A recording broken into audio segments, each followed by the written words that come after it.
During the 1980s, the United States was doing quite well economically. Americans had more expendable income than ever, and this aided the rise of big-budget studio productions. Franchises like Star Wars, Indiana Jones, Back to the Future, and Rambo saw great success.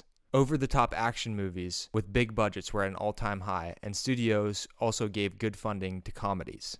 The popularity of malls and shopping centers helped boost movies' profitability, and the commercialization of cinema arguably has never been better than during this time period. This has been from Last Resort Network, and here are 8 movies you should watch from the 1980s. Having already featured the 60s and 70s in our series, we now arrive at the 1980s.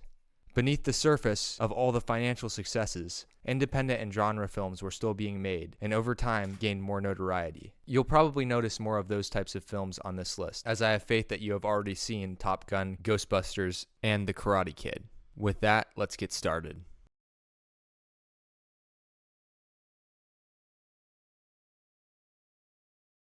Canada's king of horror, David Cronenberg, started making movies in the 1970s. He had some schlocky successes with Shivers and Rabid in the 70s, but it was in the 80s that Cronenberg became a force. It all started with Scanners.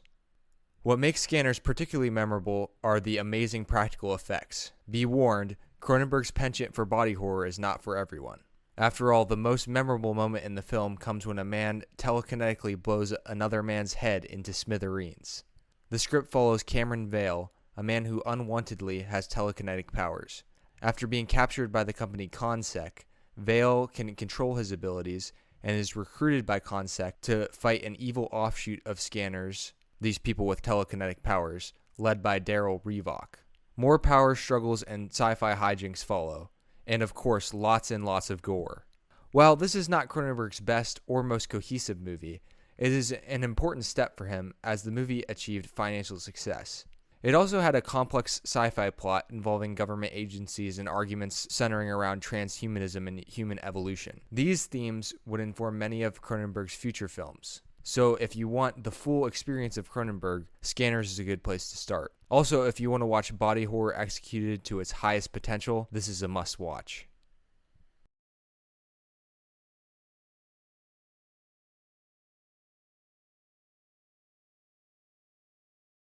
Martin Scorsese is a legendary figure in cinema. Over a period of 50 years plus, Scorsese has made a compelling argument for being the most consistent director in terms of output and quality since Alfred Hitchcock. However, Scorsese films did not always see box office success. The King of Comedy was a commercial disaster, grossing only $2.5 million on a $19 million budget. I mean, it's hard to imagine why a black comedy where Robert De Niro stars as Rupert Pupkin, a failing comedian who tries to force his way into talk show host Jerry Langford's life, well, maybe this movie was a little ahead of its time. If you like The Joker, you need to watch this. 75% of The Joker is an homage to the King of Comedy, and the other 25% is an homage to Taxi Driver. This movie is so dark and so over the top, but at the center of it, De Niro's portrayal of Rupert Pupkin is the reason the movie is so funny and so tragic. Sandra Bernhardt's unhinged performance as Masha is both entertaining and frightening as well. Most importantly, Scorsese's hyperbolic exploration of celebrity obsession and social isolation gives the movie thematic depth. In many ways, these themes are even more important in our age of social media influencers who develop cult-like followings.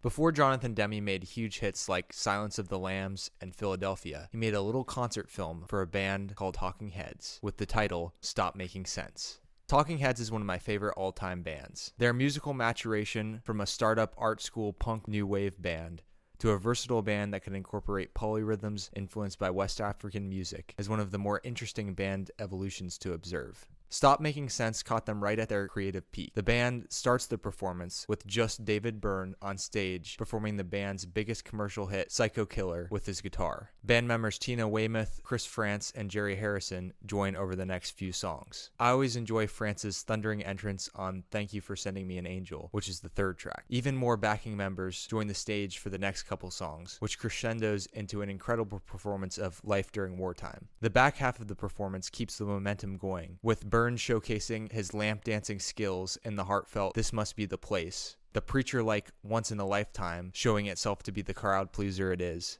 And of course, Byrne utilizing his final performative stamp on the show by wearing a comically large, squared suit for Girlfriend is Better. Throughout the performance, you will be mesmerized by Byrne and the band's rehearsed dances, which are definitively angular in nature. Byrne particularly spent a lot of time working on his dance moves. Demme made his mark on the film by using many wide-angle shots, and also not including any shots of the crowd until the final song. This movie is so infectious because it is clear that the band is so passionate and joyful in what they are doing and how they are performing. It shows the power music can have when it is executed in an innovative way. It's no surprise that many consider this to be the best concert film of all time.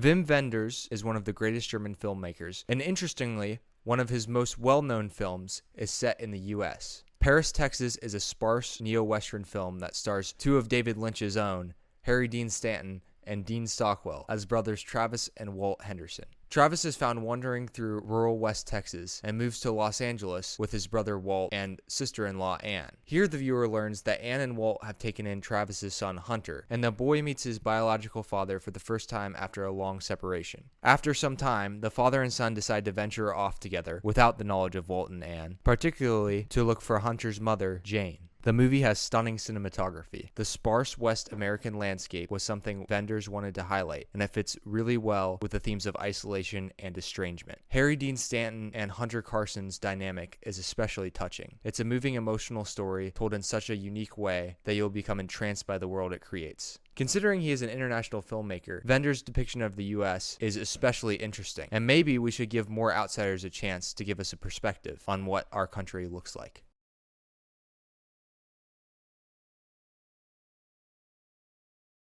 Willem Dafoe is now widely regarded as an incredible actor, but before his performance in Platoon in 1986, he was relatively unknown. To the people in 1985 who saw him in To Live and Die in L.A., Dafoe was a sensation. This William Friedkin movie is insane. It stars Dafoe as a sadistic counterfeiter, Rick Masters, and William Peterson as Secret Service agent Richard Chance, who may possibly be an even worse person than Masters. Chance is undoubtedly the worst federal agent of all time. For the viewer, this is good news, as the movie has non-stop action, car chases, fires, gunfights, crooked cops, crooked lawyers, weird art collections. To me, this movie is so important in the 80s canon because it is the purest and best example of the over-the-top action movie that was so successful in this era. In some ways, it is the logical conclusion of this gritty 70s crime movie, and it is fitting Friedkin was at the helm, considering his success with The French Connection in the 70s. Friedkin shot this movie in a run-and-gun style and on a shoestring budget. The sense of urgency really comes through in the film. I also want to shout out the relatively unknown John Pankow's performance as wannabe good guy cop John Vukovich. His performance is extremely memorable. Is the movie believable? No. Does it teach a moral lesson? Also no. But it is an unforgiving action ride from start to finish.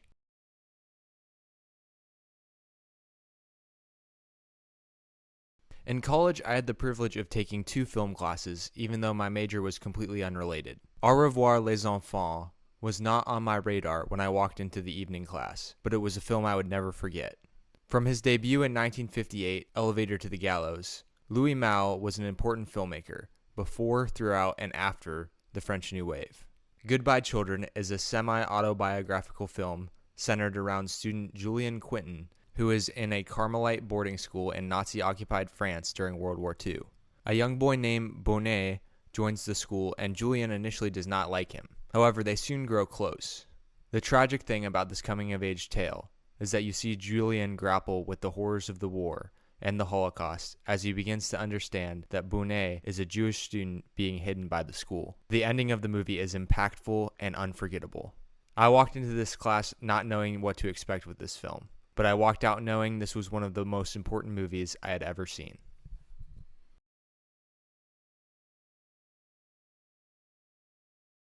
One of the most important American independent filmmakers got his start in the 1980s, Gus Van Sant. Informed by his work in the Pacific Northwest, Mala Noche was his debut, set in Portland, Oregon. Drugstore Cowboy similarly follows a gang of thieving drug addicts on their journey to continuously get high in the Pacific Northwest. The charismatic Bob, played by Matt Dillon, is the leader of the group. His wife Diane, best friend Rick, and Rick's girlfriend Nadine comprise the rest of the motley crew. Robberies include, but are not limited to, local pharmacies and hospitals, and they're not afraid to fake a seizure to get their way.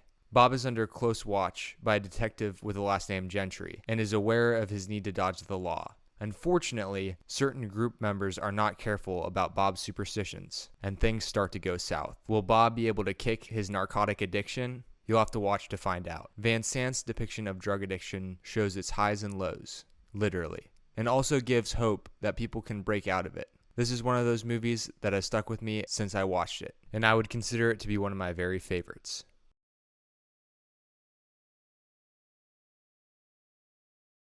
Speaking of important independent filmmakers, Jim Jarmusch was his own force in the independent movie scene in the 1980s.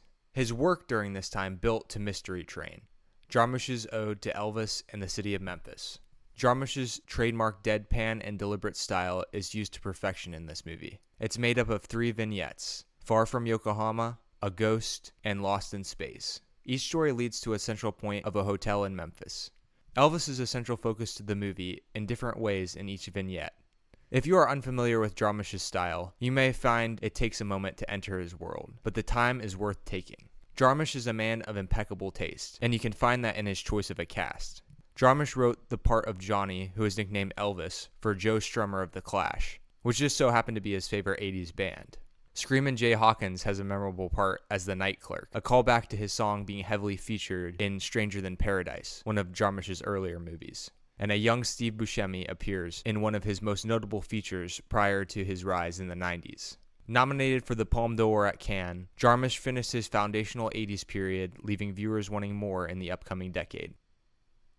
What are your favorite movies from the 1980s? There are so many classics from this time period. Leave them all in the comments below. And also give your thoughts on the movies that I put on my list. As you know, I always love a good debate. Like and subscribe to follow the series. This has been Ben from Last Resort Network, your last resort for movies and more.